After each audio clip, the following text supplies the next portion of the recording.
केलं तेवढं द्या आणि मला अमर करा. अरे तुला जर अमर केलं नाही जमणार रे, ते देवाच्या आधीन आहे सगळं, तुला कसं अमर करू मी.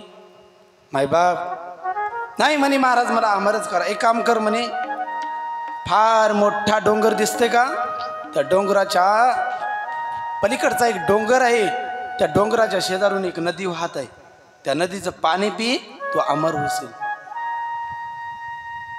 अमर होशील. तो गेला, नदीचं पाणी पिता म्हणतात की शेजारी भांडणं होऊ लागले. कुणाकुणाचे, भावाभावाचे, कुणाकुणाचे भावाभावाचे भांडणं. ते म्हणला हे पाणी पिण्याच्या आधी आपण हे भांडणं सोडू म्हणला. गेला शेजारी, विचारलं का भांडणं करता रे तुम्ही. ते म्हणला काय सांगा, या नदीचं पाणी पिले अमर झालोत. हो मरणच येत नाही. हो भाऊ भाऊ आहोत,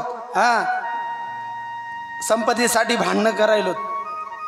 त्याच्या शेजारी पाहिलं, त्याचे बाबा, त्याच्यापेक्षा बाबा, त्याचे वडील, त्याच्यापेक्षा त्याचे वडील, हो आजोबा, आपट पंजोबा, तिथं सगळे भांडणं करू लागले. का? कारण या नदीचं पाणी पिल्यामुळं आम्ही अमर झालोत, आम्हाला मरणच ये नाही. चले गोपाल कृष्ण भगवान की.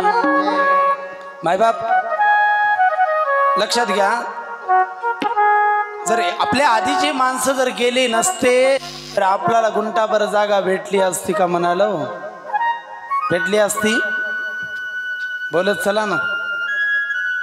आपल्या समोरची जर सासूबाई गेली नसती तर आपल्याला सासू म्हणून कोणी म्हणेल का?